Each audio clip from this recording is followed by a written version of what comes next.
Hi, this is Rebecca. And Leslie. With the Geeky Girls Night In podcast. Geeky Girls Night In is a podcast with your fandom family sleepover style. Empowering fans and creating inclusive fan spaces where we can all be ourselves. So get your jammies. Grab a drink. Gather the fur babies. And join the conversation. So thank you so much, everybody, for coming back this week. We're really happy to see you. Welcome. So far, I have not had to wrestle any bears. Sadly, no. We were about 150 downloads shy of Rebecca wrestling bears, and I had a great idea. Nathan was involved. There was going to be well, maybe we can editing. save it for next time if we do get more, because we can try. Because I don't know. Well, first of all, I just want to say to everybody, I had no idea Leslie was going to do this. I just woke up in the morning, so I'm 3 hours after her because I'm on the West Coast. She's on, Eastern time. And I woke up and I opened Twitter and I was like, I'm going to do what? But we actually had a nice spike in downloads as far as people listening to the episode. And I think it definitely really motivated me because, Leslie and I are really, really, really new to this. And we've just sort of barely figured out how to record and upload. Yeah. And it's really motivating to see, people are listening, they do respond, and, so we're just trying to teach ourselves how to market the podcast, and, in the meantime, we just really, really appreciate everybody who's with us right now. Yes. We're just having a great time, and we love that there's other people who also care about these things, so yeah, thanks to you guys. Thank you. And so we have some things to talk about today. Leslie and I are both going to fan conventions. So we're going to first talk to Leslie about Gen Con, and I'm going to talk about San Diego Comic-Con because it's bananas. Also, later on, we're going to be talking about some contests that are ongoing. I'm going to try to add, a little value to the podcast, do some research, so you guys don't have to add things that are cool that are going on, whether you can win tickets to fan conventions or, whether there's any contests or ways to get paid for being a geek that come up. Yes. So I'm going to talk about a couple of contests, about how you can go to San Diego Comic-Con still, even though they're sold out, and about Supernatural Indie contest that's going on right now. I'm going to talk about some queens being queens this week. Some of our favorites, Felicia Day, Brianna Buckmaster, Denai Guerrera. And so this is going to be a great show, and we're going to interview Stitch, who is a really great blogger. She writes a lot about fandom, inclusion, pop culture. Anyway, she's really awesome. So I'm going to start out asking you some questions, Leslie. Sure. Because Leslie's going to her first fan convention. Yes. So there are some very significant things about this. This is her first convention. She didn't think she could before, and she's, is self-identified as an introvert, and I know a lot of you guys can relate. One thing I think is really funny, because I don't know if you remember me telling you this, Leslie, but I was surprised when you identified as an introvert online the first time. Right. And a lot of people are. I feel that, but I feel that about a lot of people, right? Because I'm very much an extrovert. Okay, so I'm online, whether it's in the Facebook groups or in message boards or whatever, being like, hey, blah, blah, blah, and sharing all these things, and people are sharing back. And in that little space online, we feel the same. We both feel like very passionate people who are sharing personal things and who are very comfortable making jokes together. So I just kind of make these assumptions, and then my internet friends, they're like, oh, I have this crippling social anxiety today. And I'm like, wait, what? And so I don't know, it's just like this warm little safe special place sometimes where these things, I don't see them. So the first time you were like, oh God, I don't want to be around people, or I have to be around people, I was like, what? Oh yeah. So anyway, it's rough because, part of my job, my actual 9 to 5 is that I am around people not around people nonstop. I sit in a corner, and I love my corner. And my boss once told me that they may have to switch seats. And I was like, you know, you have taken so much from me. If you take this corner from me, I'm going to go Milton on everybody. God, but it requires me, my job requires me to talk to a lot of different people at different levels and things like that. And there is one person who he tends to, not in a I'm a man blah blah blah, but it more in a this is what you need to do, and like crowd my personal space. So after I've talked with him, like I retreat to the farthest part of my corner for like an hour and a half, and I don't speak to anybody because it exhausts you, right? And that's kind of the difference. Like, do people energize you or exhaust you? And people absolutely exhaust me. And to me, it's the opposite. They energize me. I mean, a lot of times when introverts talk about extroverts, it's like implies that everything social is easy for us, and that is absolutely not the truth. But there is that difference there, I think. So what made you decide that it was going to be worth it to try going to a fan convention? So here's the thing. I like games a lot. I don't play a whole lot of games, with the exception of the few computer games I play. And I've played, as far as board games go, I've played one. I can't remember what it was called.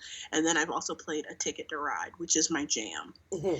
And I know that Gen Con is like 99% about board games and things like that. And that's kind of something that I wanted to get into.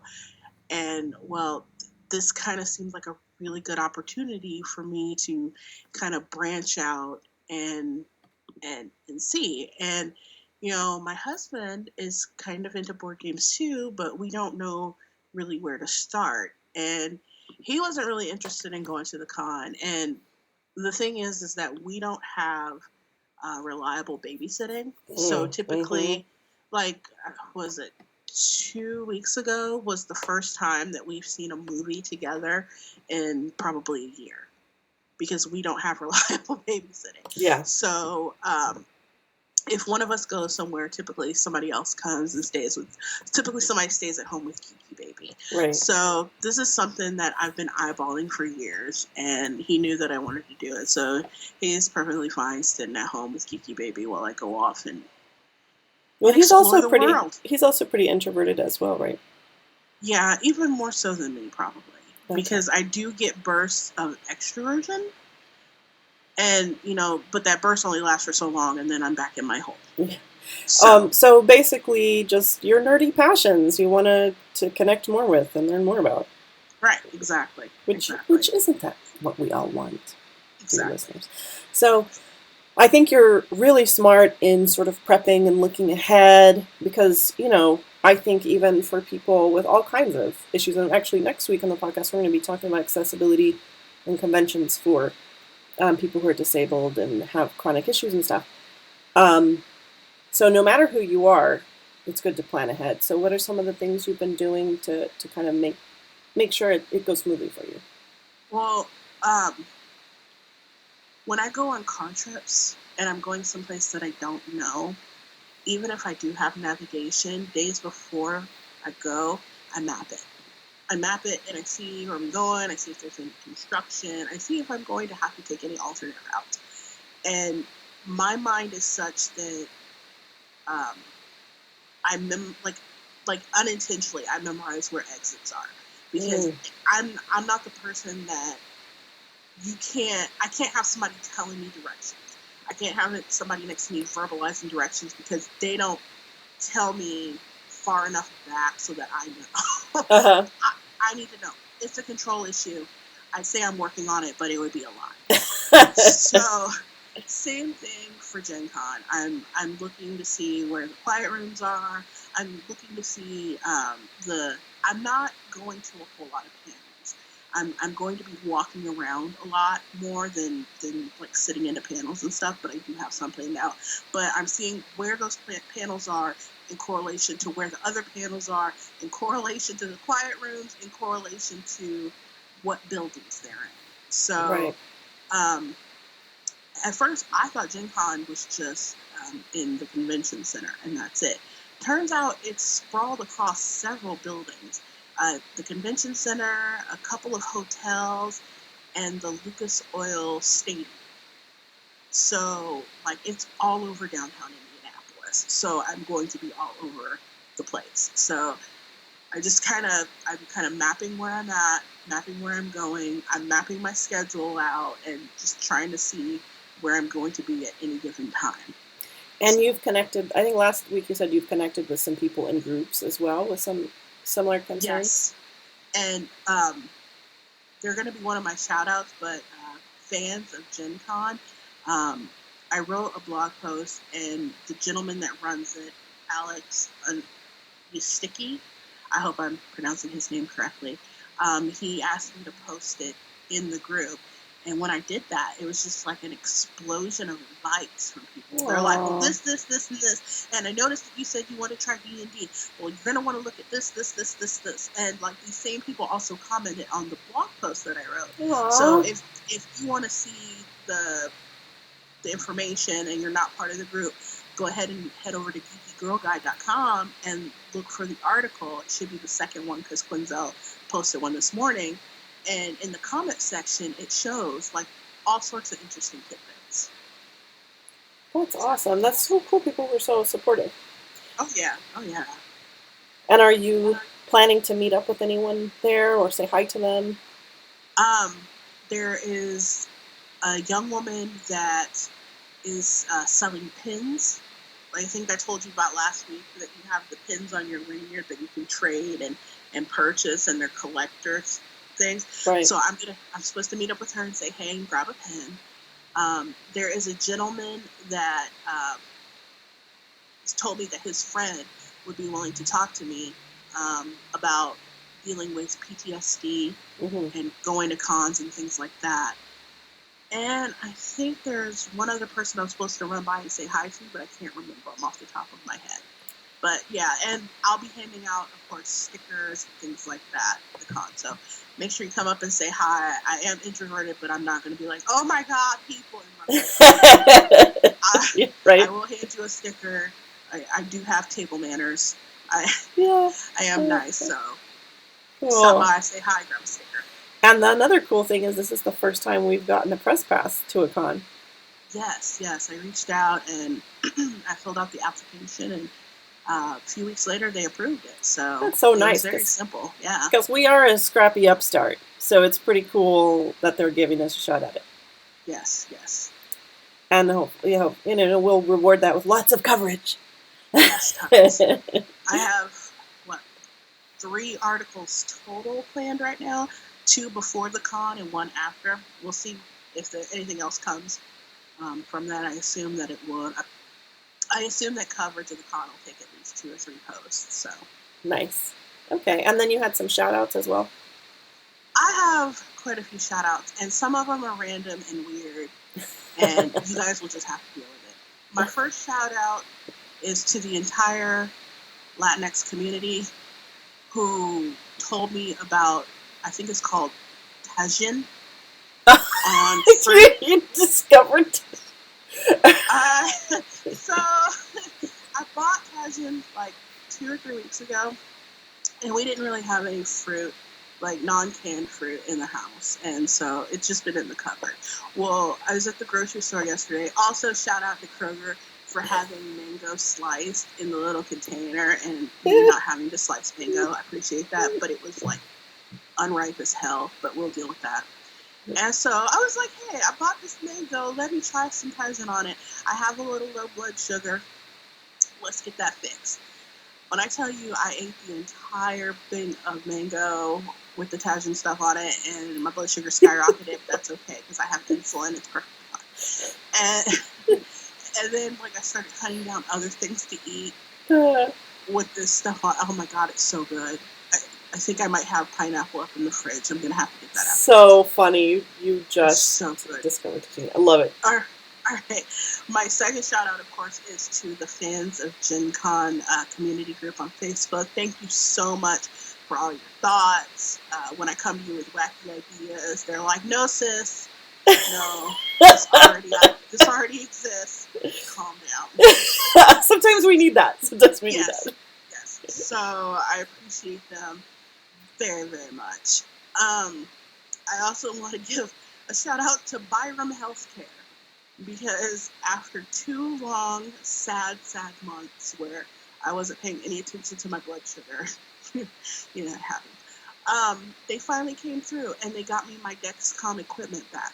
Praise the Lord. So, in case you haven't realized it yet, I'm diabetic. And, you know, typically people with, I'm type 2. Typically people with type 2, we're supposed to check our blood sugar like 5 times a day. The shit gets tedious. Your fingers, your fingertips hurt, and eventually they get numb, and like you're digging deeper and deeper into your finger to get the blood. So there is a company called Dexcom. Dexcom, it's called Continuous Glucose Monitoring. It's a little application, or not application. Well, there is an application, but there's a sensor and a transmitter, and it's attached to my body.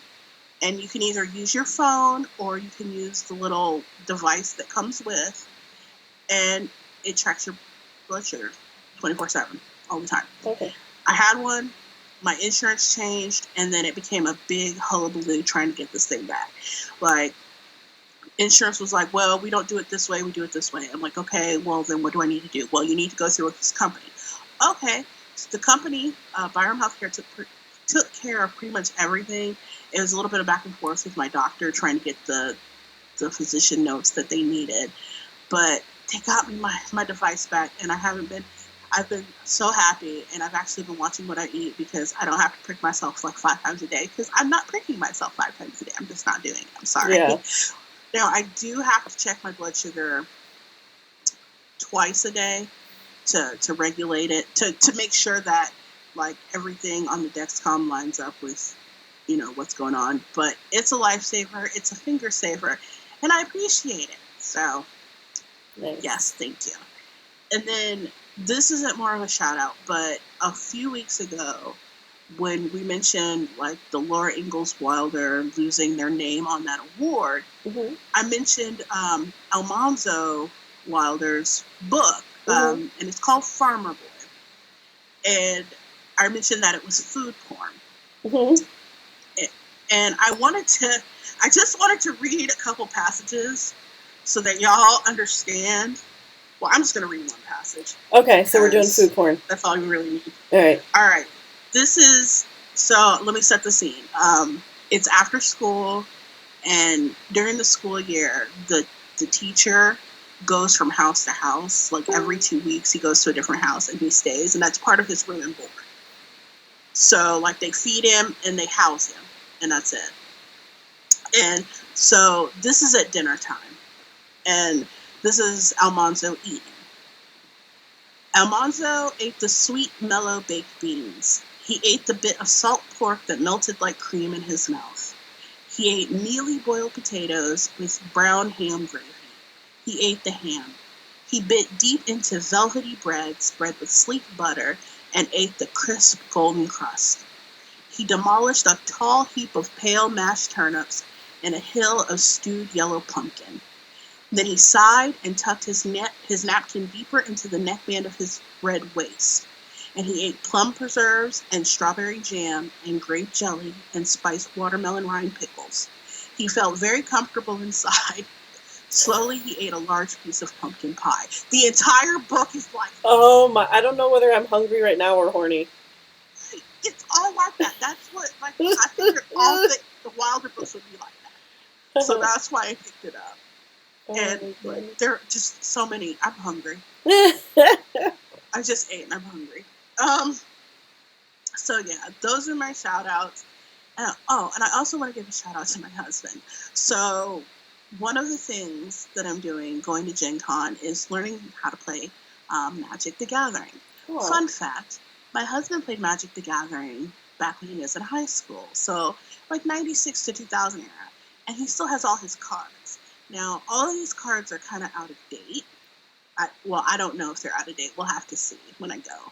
But he sat me down yesterday and he played Magic the Gathering with me, and like we worked through it. So like I'm still going to the beginner game, but I did beat him last night. But I wouldn't have beat him unless he wasn't giving me instructions. Because I'd be like, okay, pass, and he's like, you can attack me, right? So he did help you in beating him. Right. That's nice. Right. So shout out to him, because he didn't have to do that. He could have kicked my ass easily, because I was all over the place. That's fun. You're learning a new game, though. Yeah, it was cool. I want to play again. I think that's it for my shout outs. I'm pretty sure there was someone else, but I don't have my notebook down here with me. So. Well, one person we did not shout out, and she's going to be like, you guys, I posted that a month ago. But our excuse is that we don't know what we're doing. Yeah.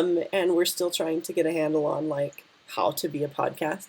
So, yes. So even though this is late in coming, we do want to give a shout out to Omo Lara, who's actually a friend of ours that we met in the same group, I believe. Didn't we both meet Omo on Facebook? She was in the same one as us. Yep. Yeah, so we all met in a secret Facebook group, and we haven't met. Well, I've met Omo in real life because she lives in LA, and anyway, so Omo posted, amazing job on the podcast. You and Leslie got me inspired. Which that is awesome. That's what we're hoping. That's what we're here to do. And then, it's a compliment if you inspire someone like Omo. She's just a smart woman. Yes. And also pretty much cooler than I could ever imagine being. Like, you go visit her in LA and she knows all the parties. She knows, like, the parties that no one else knows about that's, like, in a warehouse, and you have to, like, like, she's really cool. So thank you, Omo. She did DJ for a while. I don't know if she's still DJing. Yes, and she teaches, and she's, like, she knows all kind of tech stuff. Like, basically, she's pretty freaking cool. So we take that as a good compliment, and thank you, Omo. Yes. Thank you. So, for me, my weekend geek, I'm going to get to Comic-Con because that's my big thing.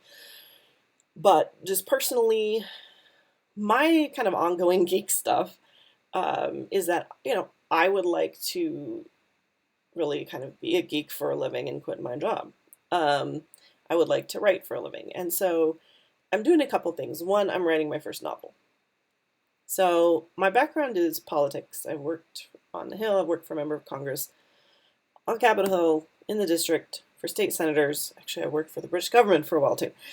And so I thought it would be fun to, like, marry my political and activist interests with my love of sci-fi fantasy, which was my entire life growing up, and now, actually. I was, like, leaned on Lord of the Rings and C.S. Lewis and Madeleine D'Engle, and,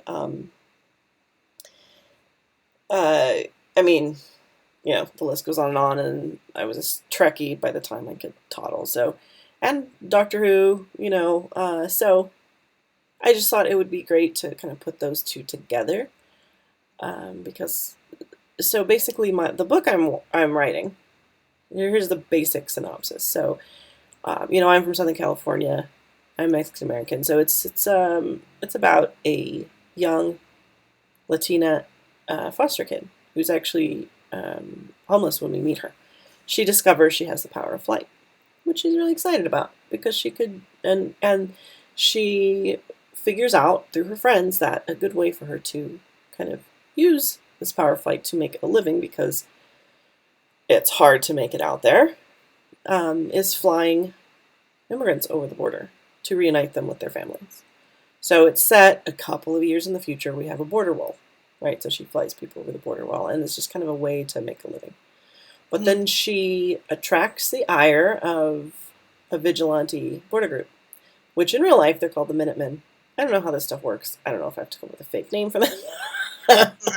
But they're people who they don't work for the government. They just take it upon themselves to go out and walk up and down the border with their shotguns. So basically she attracts their ire. They track her. They end up abducting her friend. And she has to go get her friend back. And in the process of, having to find her strength and her bravery to go rescue her friend, she learns that she can be so much more. She can use her powers for so much more. And she can be a, drumroll, border angel. So that's my title.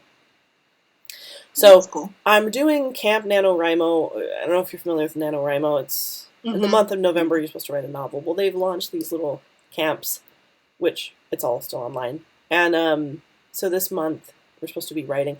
I'm very stuck on plot, so I've been reading a lot of stuff to inspire me. I'm reading and listening to LeVar Burton reads, because he picks some amazing short stories that are very inspiring. And reading Patrick Rothfuss, reading T.K. Jemisin, Daniel Jose Older, just, trying to read like the people who are writing right now who are awesome. So it's painful because I'm like, this is so fun. Oh, wait, this sucks. Wait, no, I love this.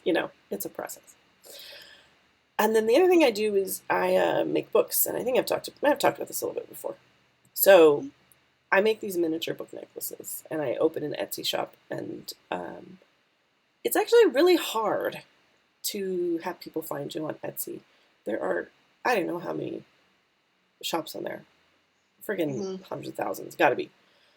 And so having actually people find you, you do have to actually pay to promote yourself, and I don't have, money. Right. So I'm actually just trying right now to work on how do I market that for free, and actually trying to make my product better too, so that if people look at it, they want to buy it. So one of my favorite items that I make is this little miniature River Song booklet, and it's on a necklace with a TARDIS charm and a sonic screwdriver. And I'm trying to improve it. I posted on Twitter, like, hey, what do you guys think? So I have a couple ideas. I think right now they're blank books. I think I'm going to put like favorite quotes in them from Doctor Who. And then I'm going to make the outside a little more textured to look a little more realistic. So that's what I'm working on. So let me talk to you about that for a minute.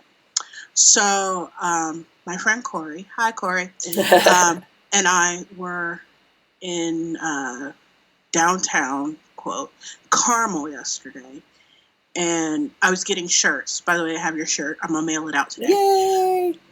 And it turned out really cute. Shout out to Tyler. That's who else I need. Shout out to Tyler at Your Tees for answering every one of my neurotic questions. Thank you.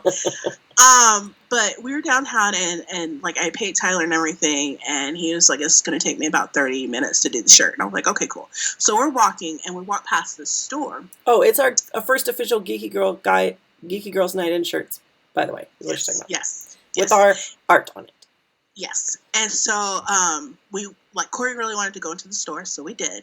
And the woman sitting there was super knowledgeable. And this is where you come in. And I think this is something that you may want to look for.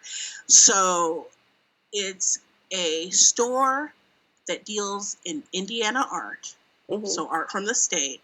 And artists basically sign up to try to be a part of this. Mm-hmm.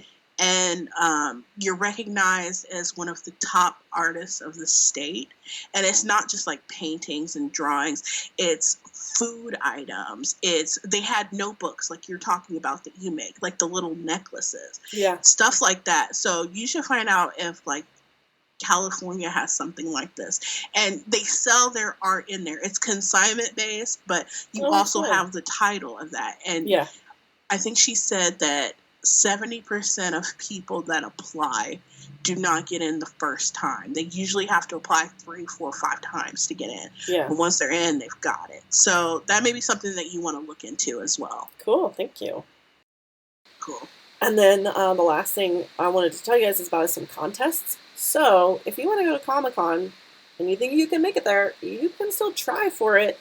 We could put the links in the show notes. It's also, San Diego Comic-Con unofficial blog. Just Google San Diego Comic-Con unofficial blog contests. They are collating all of the contests to win badges to Comic-Con. And there are 3 that the deadline still has not passed. You can still get, it's for 1-day badge, 2 1-day badges. So definitely look on their contest page. I'll also put the links in the show notes, but that's happening. And then remember how you and I talked about the Creation Entertainment Indie convention? Yes. So it's a giving back tour. And so Jared and Jensen are not headlining it like usual. It's Misha. And it's a different kind of con. It really, really ups the ante on audience participation. And really, really ups the ante on service. So there's going to be just a ton of ways for people to be of service and also to interact with people. All their panels are interactive, like more than just a Q&A. Actually, they're doing things together. Let's see. So for Mishas, it says attendees will be selected at the show for acting and production roles in creating the scene. So film a scene with Misha Collins, charades with R2M, which is Rich, Rob, and Matt, sing the hits with Loudon Swain, Rachel Miner's doing Mad Libs, so monster mashup. So it's more than a panel. Yeah. And then there's also a lot of fan contests, whether it's making videos or art or cosplay, to really interact. So anyway, I really want to go. I've applied. I'll link the contest because it was hard for me to find it. Actually, I could only find it on Twitter. Okay. But they're giving away 2 gold weekend passes to Supernatural Indianapolis, September 21st through 23rd at the Indianapolis Marriott downtown. Gold weekend passes are valued at $499. I mean, that's a really lavish ticket package. Does it say the J-Dub Marriott or just the Marriott? It just says Indianapolis Marriott downtown. Okay, so there's 2 Marriotts downtown. There's a JW, which is, Lord Jesus, help us all, it's gorgeous. I've stayed there a couple times. And then there's the other Marriott, which is really good. It's not the JW. So, okay. Just checking. It says 350 West Maryland Street. It's probably the other one, because they would have said JW on it. Oh, okay. Yes. So anyway, I really want to go because I want to meet Leslie in real life. I want to meet her in person. I want us to take pictures and stuff for the podcast where we're both in it together. Yes. And maybe do actually a live podcast. That would be so much fun. So I applied. If I don't get it, I am going to try to get tickets. Obviously not gold tickets because I'm not made of money. And I already had to pay to go to San Diego Con. I was trying to do too many cons. I can't afford to do the big old one. Because the actual day-to-day tickets are pretty affordable. I can't remember right now how much they are. No. I can't remember how much they are right now. But actually getting in for the day was not much.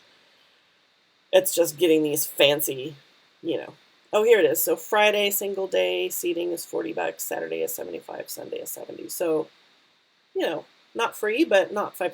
You know what I mean? Yeah. So I looked up actually flights, and flights were actually really cheap to Indianapolis from where I am. So hopefully we can make that happen.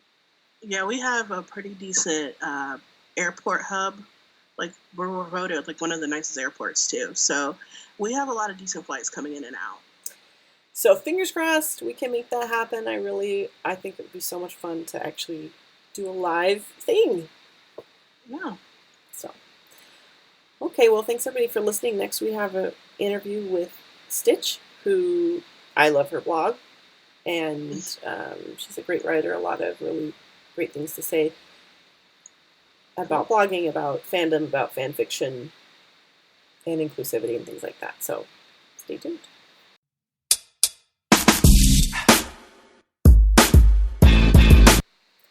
Okay, as promised, we are here with the wonderful Stitch. Hi, welcome.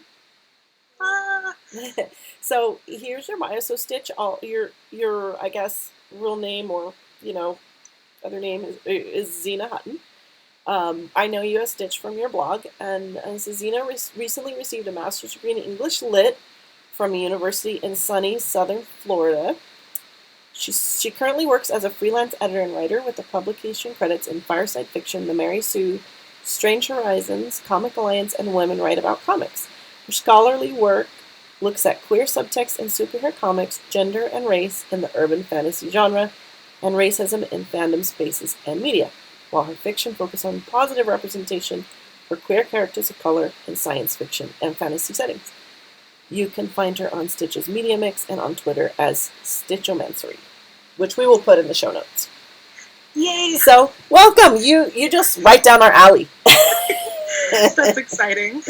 Cool. So we'll start off just talking about your blog because that's actually how I found you. Actually, my sister found your blog and really liked it and recommended it to me. So can you tell listeners a little bit about it? All right. I started the blog in 2015 after writing for the Mary Sue. I did a year almost of writing about James Bond for the Mary Sue, and I was like, oh, well, I guess I need an actual website because I can't just keep doing this off of Tumblr. So I started the website to kind of collect thoughts and like book reviews, and then I figured that it was a better place to hold my writings on fandom and on media. And it just kind of developed from there. It's still a very small website. I think I have under 300 followers directly following it. But I now have a fan lore page, and I just wanted to scream about that because that happened. A what page? Fan lore. It's like a fandom Wikipedia. Oh, okay. Cool. Yeah. What is that? I don't actually know what that is. Fan lore is kind of the way that fan studies, and so fan studies is the more academic form of just we're yelling about fandom. Right. So they have very well researched papers with citations. Okay. And right? and fan lore serves as a wiki hub for notable people or events in fandom and the overarching fandom spaces. So you have BNFs, big name fans from decades ago. It was really good for documenting fandom history for big things. So Race Fail 09, which is from 2009, it was a huge fandom thing, has its own page. Massive, documented, all of the receipts kind of page. Oh, wow. I need to go look that up. Yeah, it's really cool. It's really cool. And I realized I got slightly off subject. No. That's how it is. We just roll with it here. We just follow the trails that present themselves. Excellent.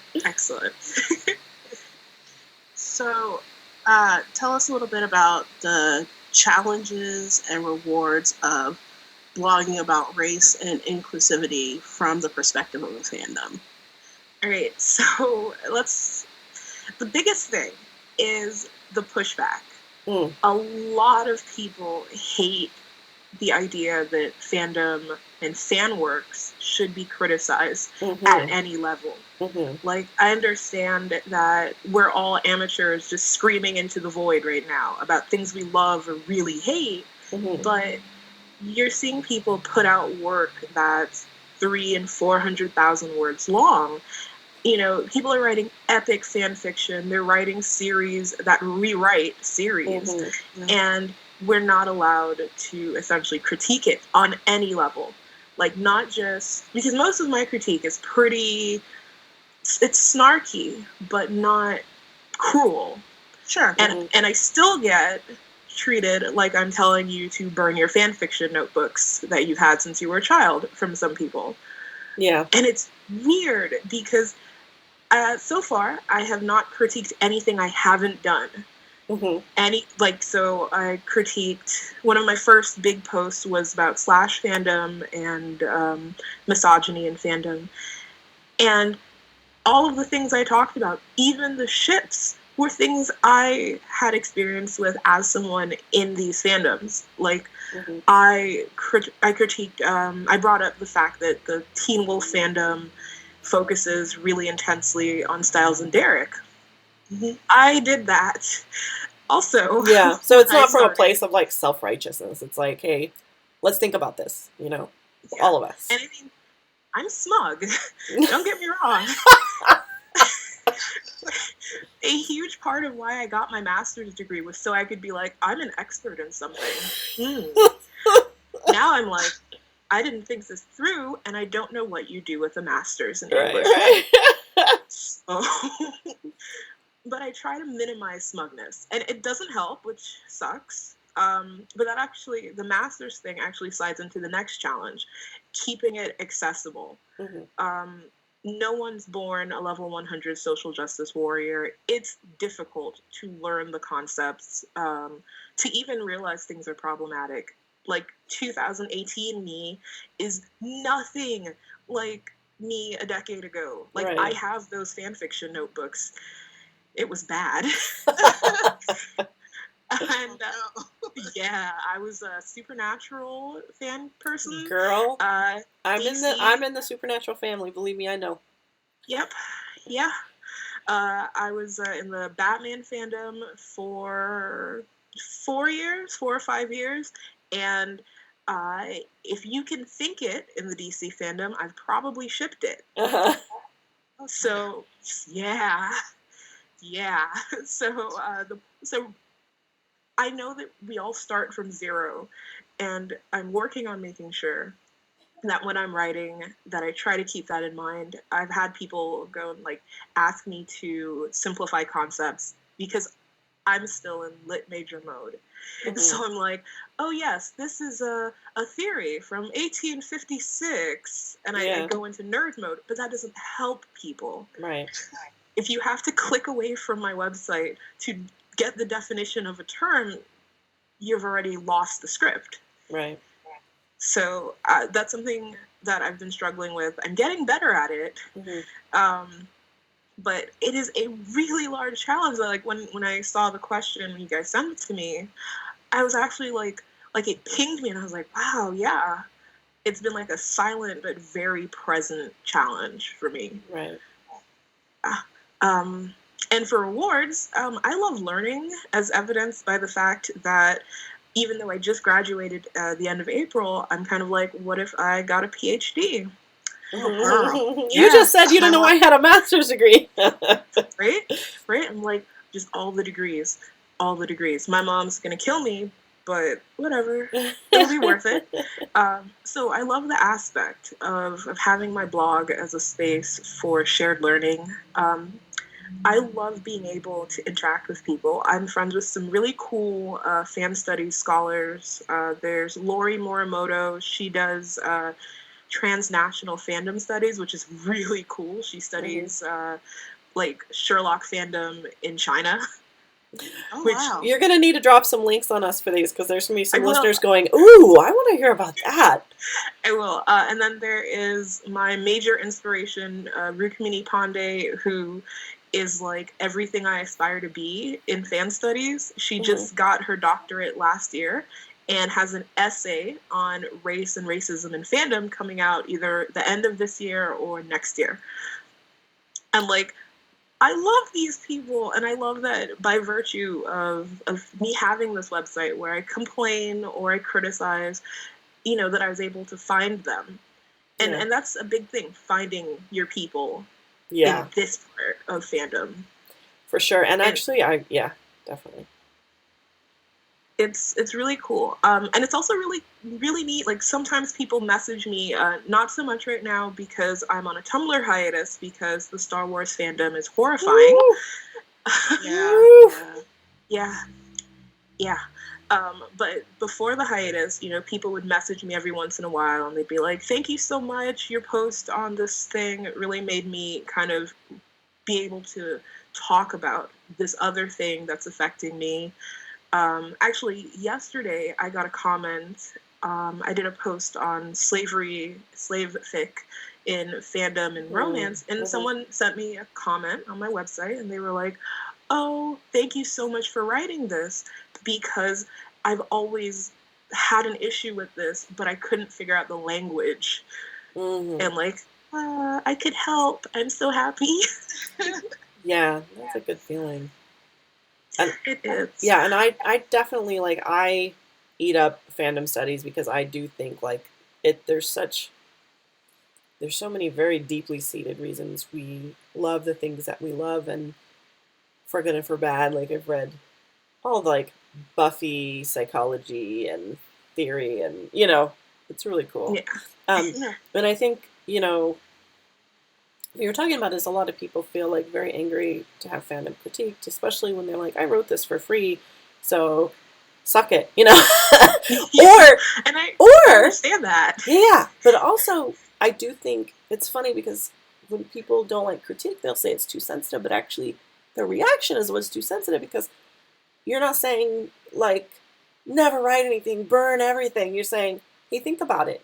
You know, think about it. And, you know, we can all improve sometimes by thinking about things because a lot of things we naturally love, we're like, no, I just naturally love it. And you don't realize nothing is without context.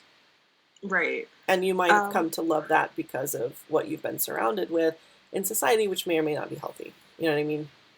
Yes. Oh, yes. Looking back at the DC stuff in particular, I don't tend to talk about what I ship or have shipped because then it almost, I know it's weird, but it threatens to negate what I talk about. Like I once mentioned a couple years ago that I casually shipped Rey and Kylo Ren in a specific context, and I got a call out post.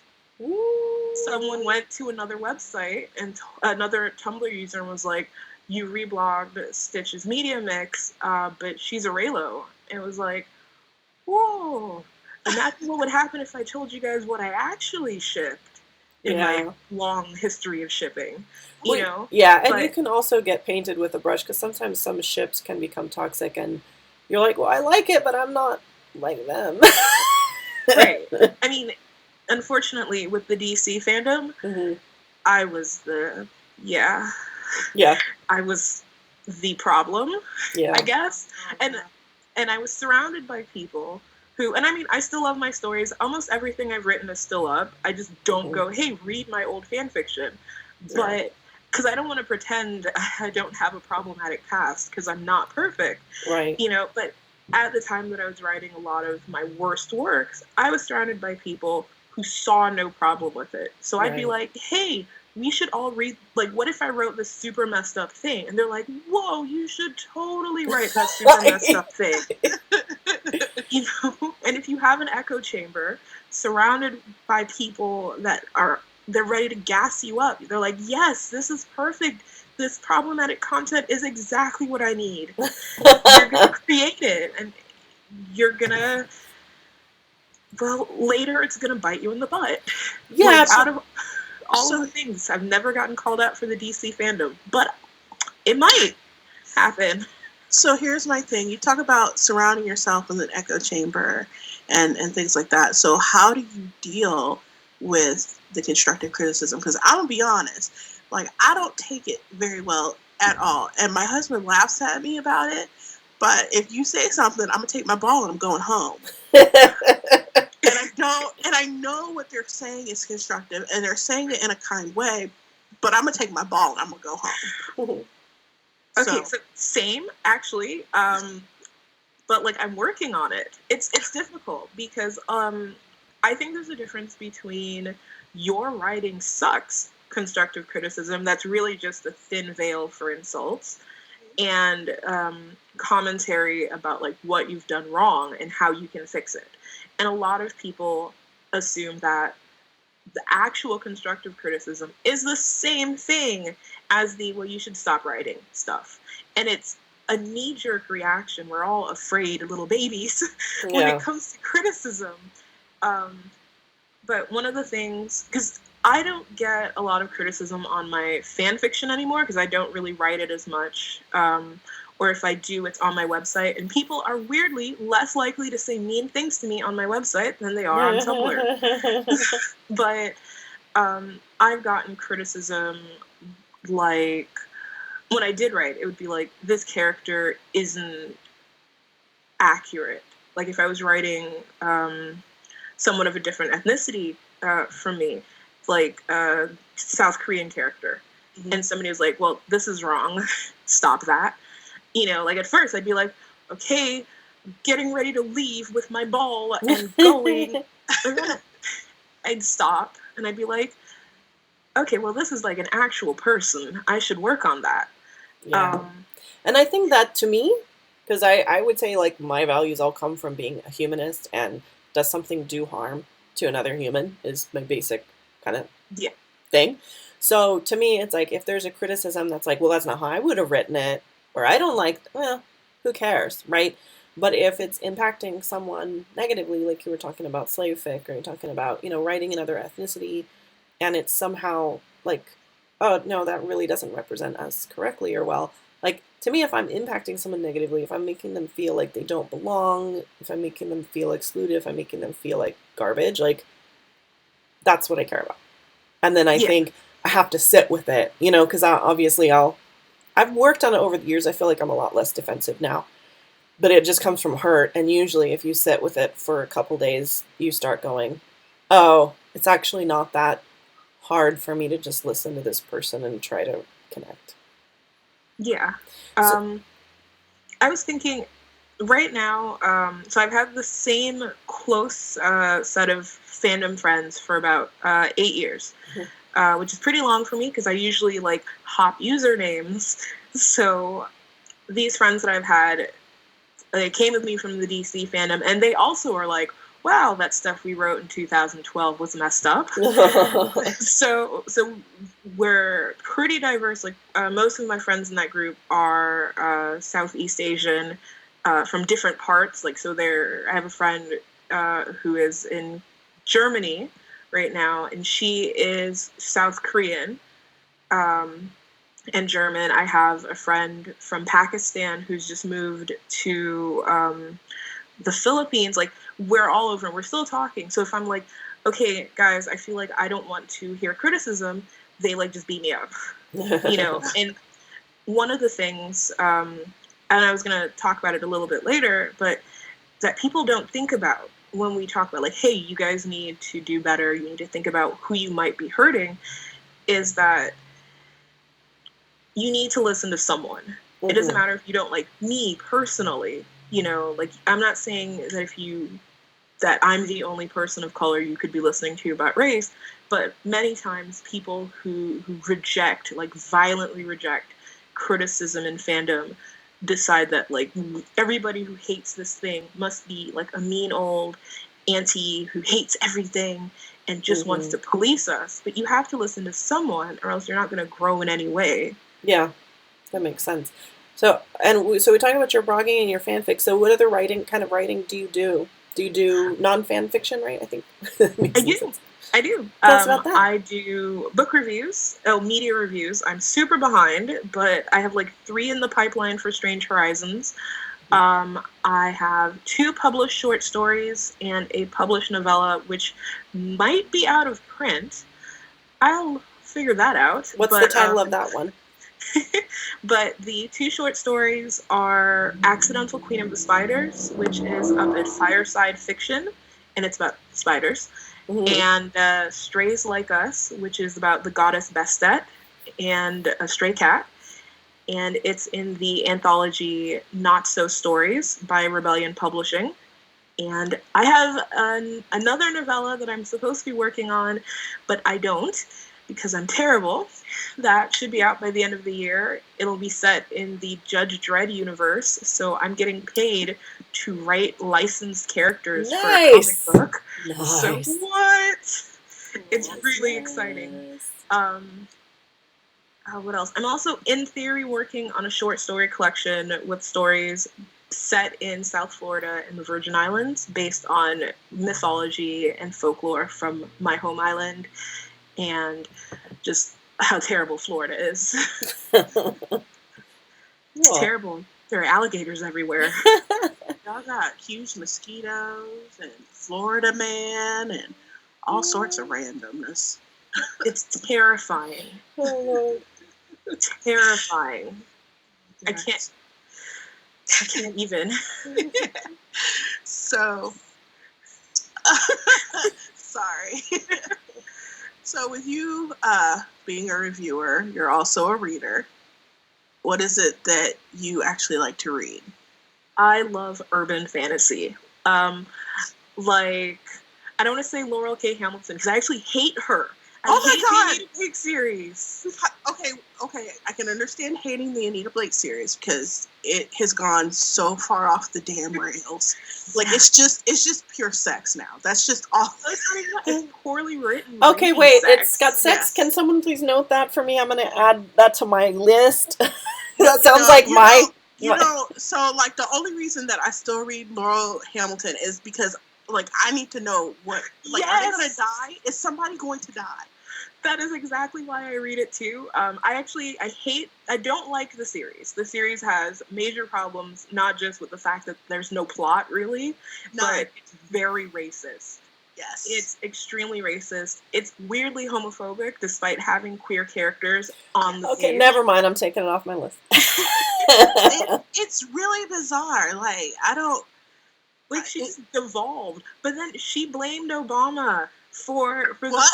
the racial tension. She had a blog post where she's like, she assures us that she voted for Hillary, but she understands why people would have voted for Trump because under Obama, racial tensions in the United States have never been worse. When the Ferguson happened, she made a blog post all about the rioters, the quote unquote rioters, and worried about police friends. How delusional can you be? So, okay. You don't know Laurel K. Hamilton. Well, so first of all, can we back up just a little? Example? Because I don't know that everyone knows what urban fantasy is. Can someone tell us what that is? It's like a contemporary fantasy. So it's usually set in a medium to large city in the modern day times, although some writers do urban fantasy set in alternate Earths or with set it like maybe in the 1920s. So it's the time period is flux, but it's always a city. So for the what is the girl's name? For Laurel K. Hamilton's series with Anita Blake, is set in St. Louis. Oh, girl. Mostly. So like, so the racism aspect of it, you've got to understand is that for the story, Anita's father, who's a white dude, was married to a Mexican woman, Anita's mama. Mm-hmm. And Anita's mama died. Okay. And so then not shortly after, but after that, he remarried and is, quote, like Nordic ice queen Judith. And like, it made her feel bad because she's got this pale alabaster skin and these riotous curls, and she looks nothing like Judith. Wait, why does it bother her?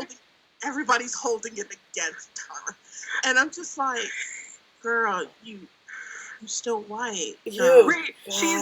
I have a post coming out literally about, it's coming out the day that the next Anita Blake book is coming out because I'm petty about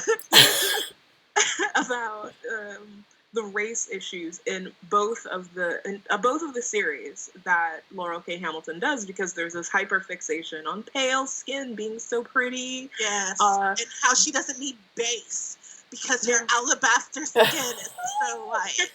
Okay, anybody who would... She's white until she needs to prove to a person of color that she's not white. So, like, if we were talking to her and we're like, oh, Anita, it's weird that you just out of nowhere said you hated Selena. She'll be like, I am Latina. I got my boyfriend dumping me because his mom thought I was too brown for him. You aren't brown. Anita is literally not brown. Okay. Because all you ever hear is how pale her alabaster skin. I'm sorry. No, I'm really sorry. But look, and I'm sorry, but literally nobody who blames racism, who thinks racism appeared because Obama, should be trusted to write any character of color. And so I'm just going to... doing it for 20 years. Yeah, I'm just going to hard pass on that one. She's got another series, Mary Gentry, and they're all fairies. And there's the light fairies, the fairies of light. And then there's the dark fairies, the bad fairies. All white. Yeah, they're all white, but they're dark. There are two. One who is Dole, whose skin is black as midnight. Yes. Oh, yes. boy. But, like, they make a point of saying that he's black like a dog is black and not like a person. And I'm like, clearly, Laurel K. Hamilton has never actually seen any black people ever. So it's a train wreck. It's a train wreck that I took in my late teens, I think. And I've been on that train ever since, and I don't know why. Well, I can't get off. I hope it crashes. what could Please you pull me off guys of it before it crashes. what could you guys recommend for me to read an urban fantasy that's not this crazy racist lady? There is a book series, and I cannot think of the name. Maybe you can help me. I know the Brotherhood, The Black Dagger Brotherhood. Yes. Okay, I can't read that series, not because it's problematic, but I think somebody has dick spines. But that could be a different book. But I think someone in that somebody does have dick spines. What?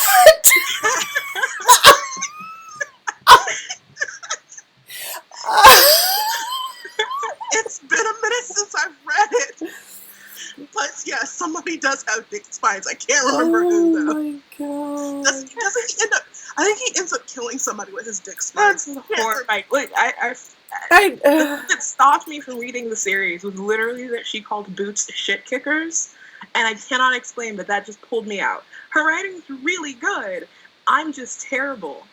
In terms of urban fantasy, I think I don't want to say Rebecca Roanhorse, but Trail of Lightning, which just came out beginning of this month, Native American fantasy with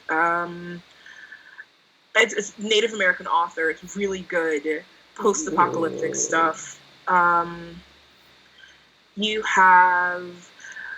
Hold on, I totally have a list somewhere. I have rec lists on my blog, because for my Urban Fantasy 101 series, like, I started doing recommendations because I really love telling people what to do. Nalini Singh is my favorite urban fantasy writer right now. She writes out of New Zealand. She has 2 series. The Guild Hunter series, which is about angels and vampires. Ooh. Oh my god.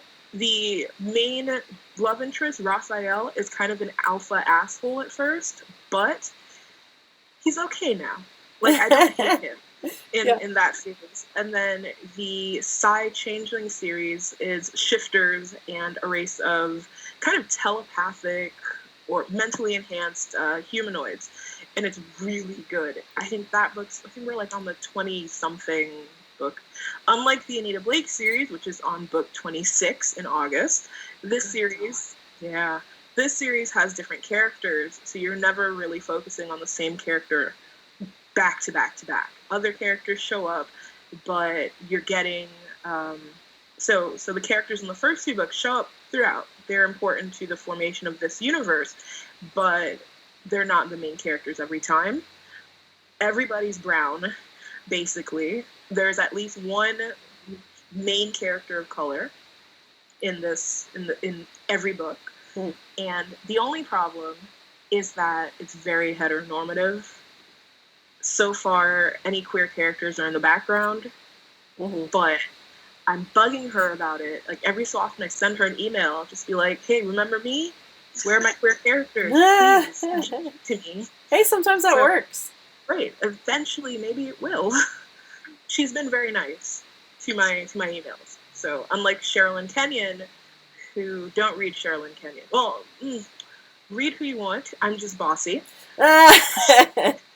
Sherilyn Kenyon is another long-term urban fantasy writer.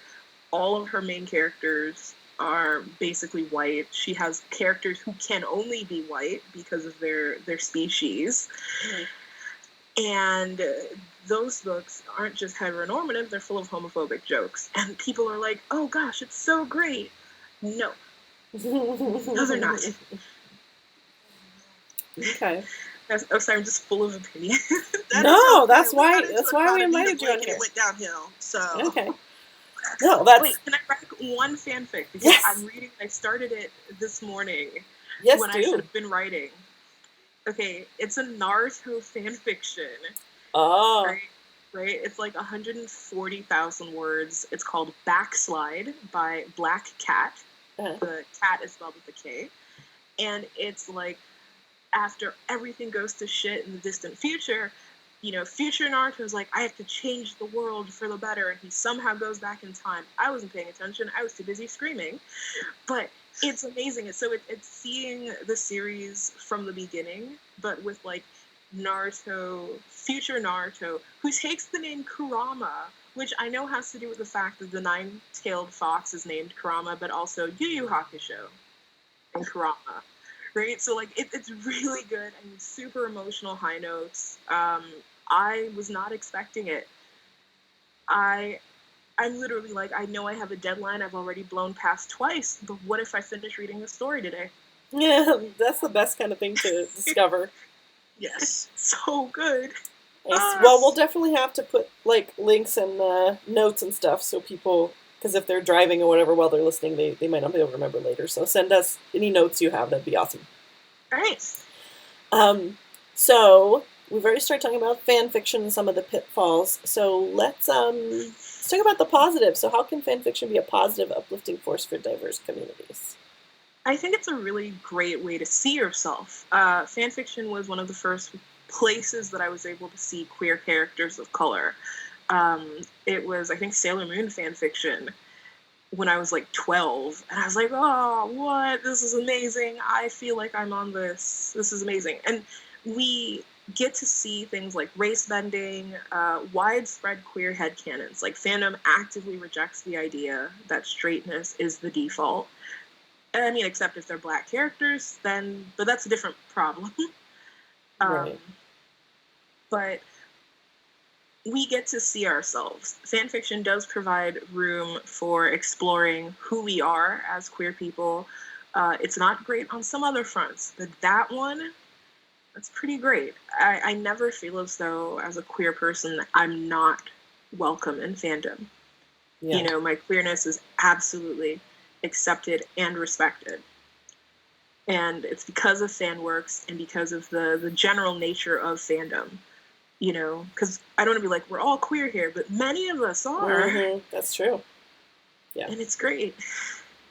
It's so great. Oh. Okay, so unfortunately now we have to talk a bit about the pitfalls. I'm ready. I took Ready. notes. Now, I've actually seen this in the Twilight community. I've seen Alien Edward. I've seen Alien Bella. I've seen Aliens. I've seen Animal this. I've seen all that. But I've seen exactly one fan fiction where Bella was a person of color. Nobody else has ever been a person of color in it. So, how have you seen fan fiction communities contribute to the marginalization of people of color? Oh, I have like literally a list. How about all Black characters are asexual or heterosexual and never in a relationship? That's a thing. There's multiple people who watched Black Panther and then wrote slave fiction. Oh, The Black what? Panther No. What? Yep. Slave in the American South. Okay. Oh my God. Yes. What else? The Star Wars fandom. Oh, girl. As a whole.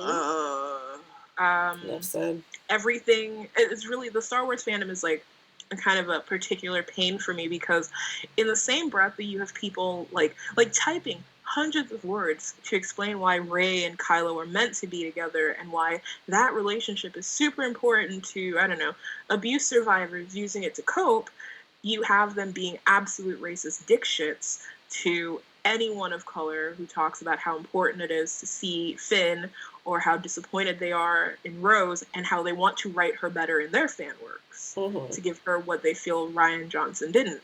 Yeah. The Star Wars fandom also has a habit, even amongst people who claim to love Finn, reducing Finn to essentially a walking penis. Oh, no. Yeah. Well, I don't know why, but there's so much anxiety when there's any positive changes. And then the people who can't stand it, usually the MRAs and man babies, they seize on something. They decide on something to be a dick about. And I feel like Star Wars has become like that.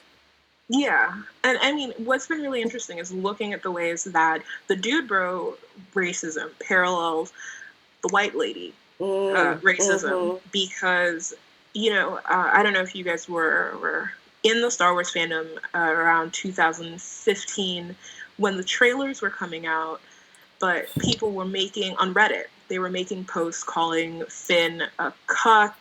They were talking, they were using language to say that this was like the liberal agenda to make women, blah blah blah. You also saw stuff like once they realized that Kylo Ren was the last Skywalker, they needed to redeem him. And this is on Reddit. We haven't gotten to Tumblr yet. So they started setting him up where Finn is a beta male to Kylo's alpha. And then come on Tumblr, and meta fandom works are doing the same thing. They talk about, so they I guess put Finn in the metaphorical friend zone. He exists to butter her up for Kylo. He's less of a man than Kylo, so he's just a friend. Kylo is an alpha and the male hero of the franchise, so of course, and this plays out in the fan works where Kylo Ren is given Finn's personality, his backstory of being, that we know, being abused, being indoctrinated into the First Order. And it's fascinating, but it's not limited to this not just to the Star Wars fandom. Right. The Marvel fandom has serious issues with Black characters. There was, when the Winter Soldier came out, there was a popular Steve and Tony shipper who was mad that Tony didn't show up in Captain America: The Winter Soldier, and just was thinking about how it was too convenient that Sam showed up at the beginning. And went on this whole thing about how it would have made more sense for Sam to have been Hydra. And it's like, I understand that you guys don't read comics beyond like a couple of panels on Scans Daily or Tumblr, but Sam is an actual character in Captain America's crew. And you got a lot of like, Sam's a strong Black man who doesn't need no man, and it's like, y'all have Bucky out here, he can't even pee without Steve, and you want to talk about strong Black men? Y'all are writing Bucky Barnes with no agency in your fan works. Work on that. And I love me some Steve Bucky. Yeah, and actually that reminds me. Oh, sorry. It reminded me of something else that you talked about that I was like, yes, you're so right. Was the people, and people don't realize that. They think, oh, my preferences are racism free just because I don't know that there's racism involved in it. Yeah. But like Black women characters, for whatever reason, it's like, oh no, they don't need a man. Right. It's always that. I remember the Sleepy Hollow fandom. In the same breath that they're like, Abby Mills doesn't need a man. She's fine. She's a strong Black woman.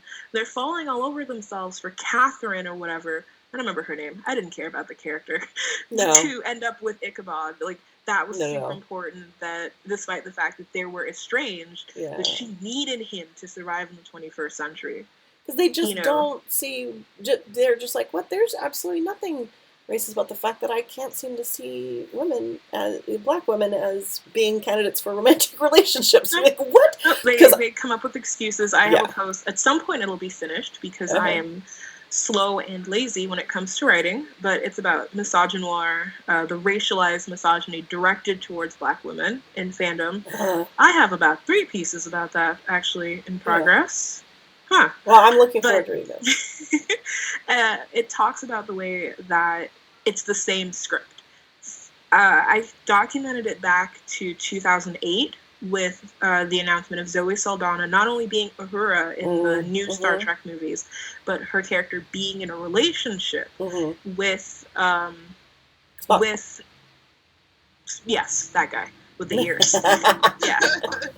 So you had the racist reactions from Spock and Kirk shippers. You had the Merlin fandom towards Guinevere, played by Angel Colby, and it has never stopped. None of these major nerd shows that have gotten big transformative fandom spaces, you never have a Black female character taken at face value.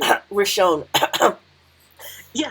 I'm still mad about that people watch this show. My own sister doesn't ship it. She's like, I don't see chemistry. And I was like, I'm going to fight you. I don't care that you're slightly larger than me. No. She does not see it. But she doesn't, write fan fiction where Michonne is put in her place, or Right. where Michonne is killed off, because my sister is not actually into fandom and thinks we're all weird. So yeah, I mean, ship who you want, but like, don't tell me, oh, like, okay, so I gave up The Walking Dead. I ended up giving up The Walking Dead. I finally quit, but I'm like Denai Guerrera's. She's probably. Oh, I love her so much. I was talking about her like every.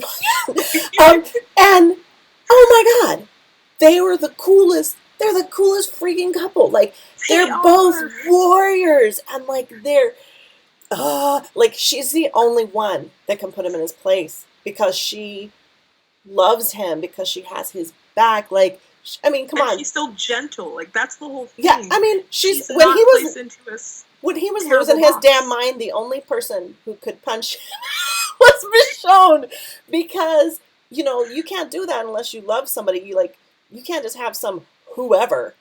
You know what I mean? Like, I don't know. Yeah. Just they're in the trenches together. I just love them together so much, and I'm like, I literally would have people be like, I don't see it, and I'm like, are you fucking high? It's really like, because people, and the thing is, ship who you want, but give me a break. Like, you can literally never in any of your fandoms understand, especially if it's a man who's not black, how they could be attracted to a black woman.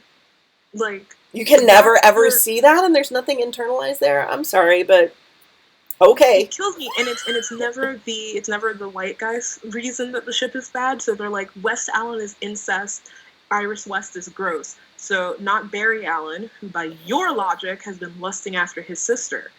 Iris is gross. Okay, yeah, I don't know. And it's constant. I don't actually go looking for this stuff. I find it. I wish I didn't, but like, I'll just go through. I'll be going. I honestly try to avoid it, but I don't write about it, so.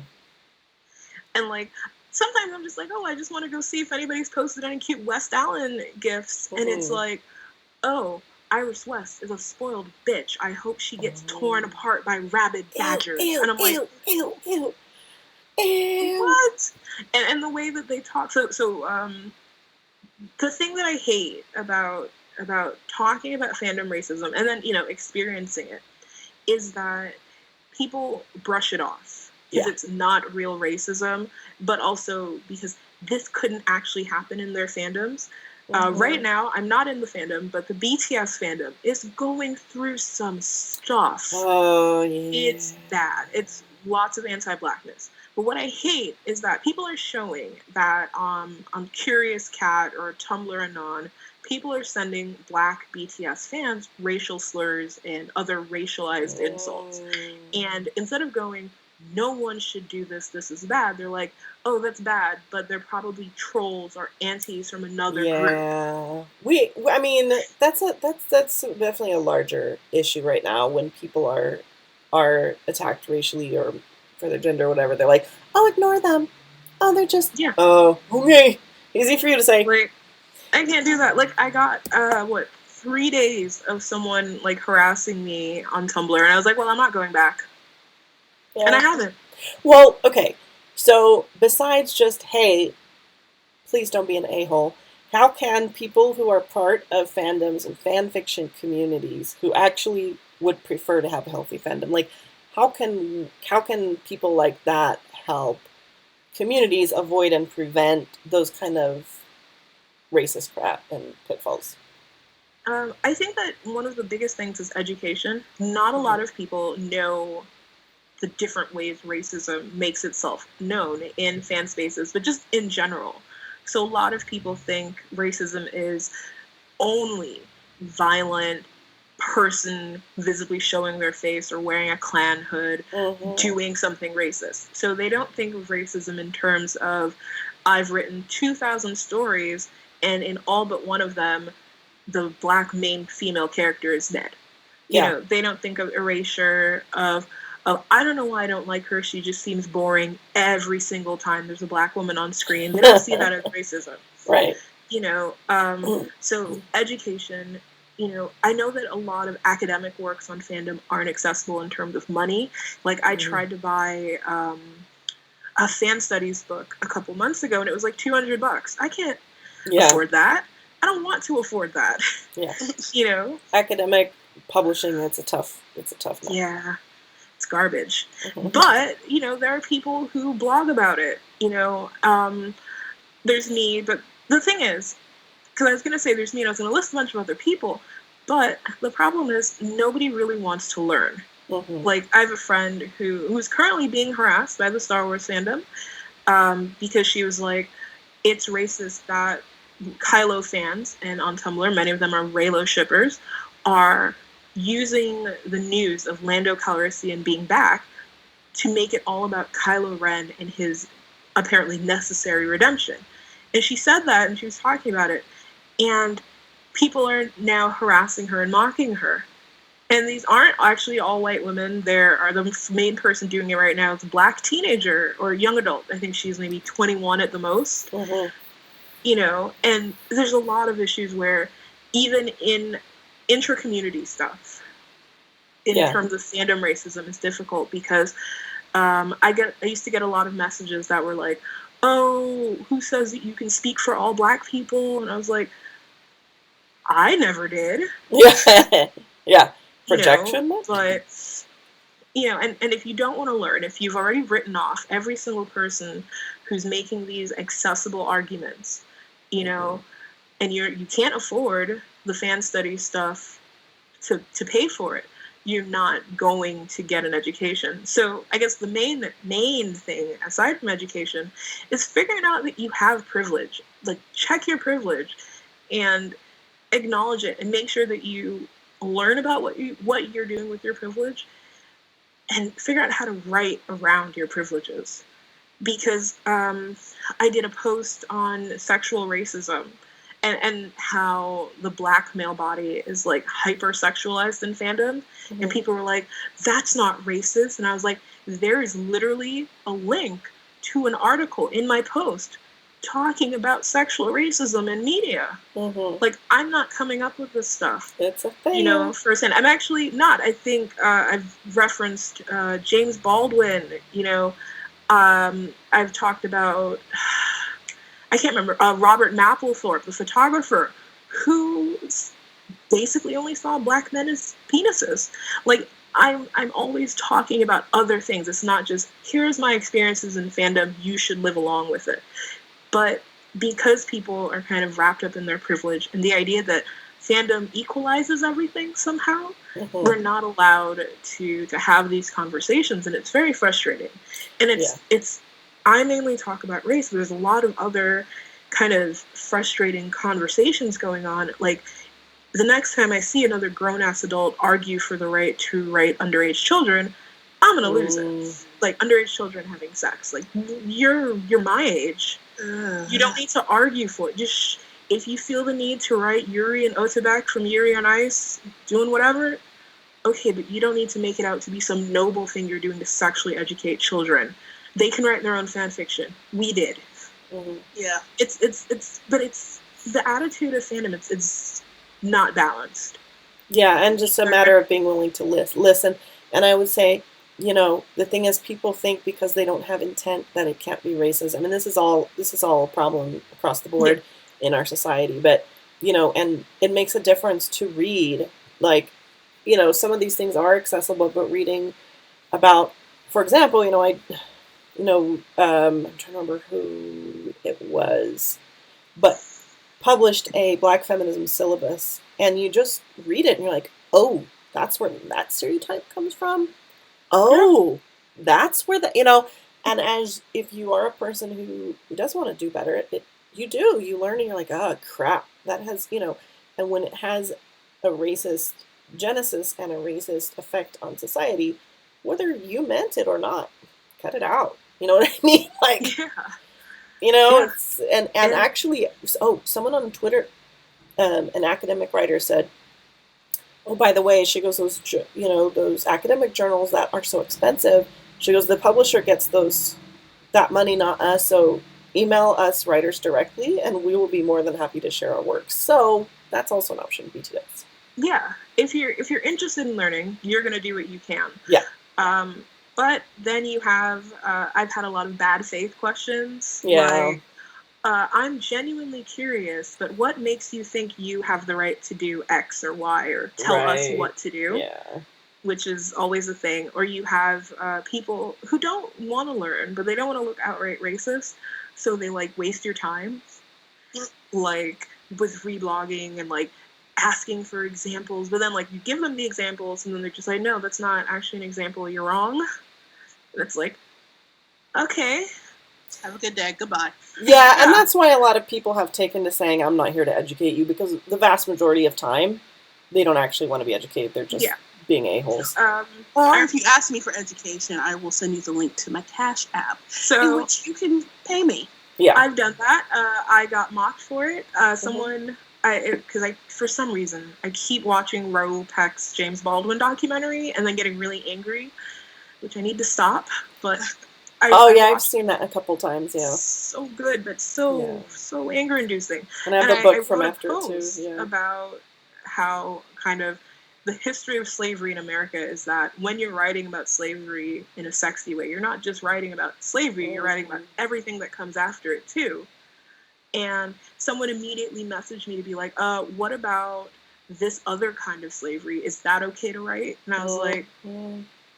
okay, and I sat on it for a bit, and then I made a post on Patreon, and I was like, if you're actually interested in learning, it's $5.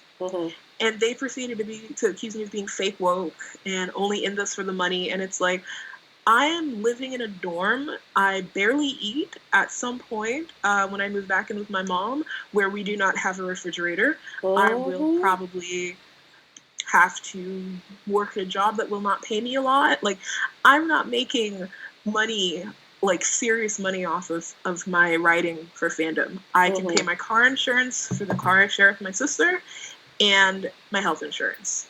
That's it. I mean, pay people of color for their work, and it takes time to research, it takes time to write, I think that's a basic human rights thing, but, People suck. Yeah. Yes, they do. And don't suck, please. There we go. So, we got to wrap this up, because we're running a bit long here. But we're having fun. We could talk to you for a long time. Yes. So tell the people where we can find you. Well, I'm on Twitter as Stitchomancery. No idea how you spell that right now. I'll be on Tumblr eventually at Stitch Media Mix, all one word, on Tumblr. So check the end of October, maybe. You can buy the one anthology that I'm in, Not So Stories, on Amazon. It's like $6. I don't get any of that money, but buy it anyway. What else? Do you want me to spell out your Twitter? I just brought it up. How you can spell it. I don't remember how to spell it. Okay. STICHOMANCERY. Okay. Thank you. And you can find all of my writing, which includes fiction, because I write when I remember that I can write. I write cutesy, cozy fiction on my website, as well as all of my articles, both on my website and in other publications. Lots of yelling everywhere. Nice. So, yeah. All right. Well, thank you so much. Really appreciate it. It was really nice talking to you. It was nice talking to y'all, too. This was really fun.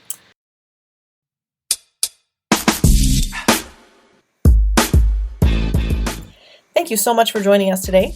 Since we are podcast newbies, it would mean a lot to us if you'd subscribe and rate us on iTunes or wherever you listen to podcasts. Also, we love to hear from our listeners. Leave us a voicemail at 785-746-2604. Email us at ask@geekygirlguide.com, or hit us up on social media at Geeky Girl Guide, all one word, on Twitter, Facebook, and Instagram. And remember, in the words of the great John Barrowman, never apologize for being nerdy. Until next time.